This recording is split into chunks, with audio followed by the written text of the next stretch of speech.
جو لیڈر ہوتا ہے نا اس کی آواز صرف اپنی آواز نہیں رہتی، وہ قوم کی آواز بن قوم جاتی کی آواز بن ہے۔ تو جاتی ہے۔ لیڈر وہی ہوتا ہے صحیح، بالکل۔ کہ جب وہ بولے تو قوم اس کے ساتھ بولے۔ واہ۔ مجھے میرے والد گرامی رحمۃ اللہ علیہ نے ایک واقعہ سنایا۔ صحیح۔ نے کہا کہ میں دہلی میں پڑھتا تھا تو قیام پاکستان سے پہلے وہاں اعلان ہوا کہ آج رات کو قائد اعظم محمد علی جناح یہاں پہ خطاب فرمائیں گے۔ کہتے ہیں پورا دہلی امڈ آیا اور حد نگاہ انسان ہی انسان تھے۔ قائد اعظم صاحب آئے اور انہوں نے مختصر ترین خطاب کیا۔ اچھا۔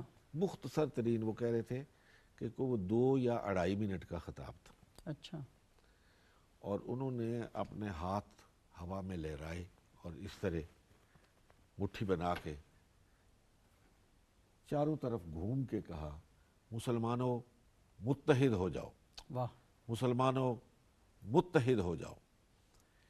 والد صاحب نے کہا کہ صبح جب ہم دہلی بازار میں نکلے تو ہر مسلمان کی زبان پہ تھا مسلمانوں واہ، متحد ہو جاؤ، مسلمانوں متحد ہو جاؤ۔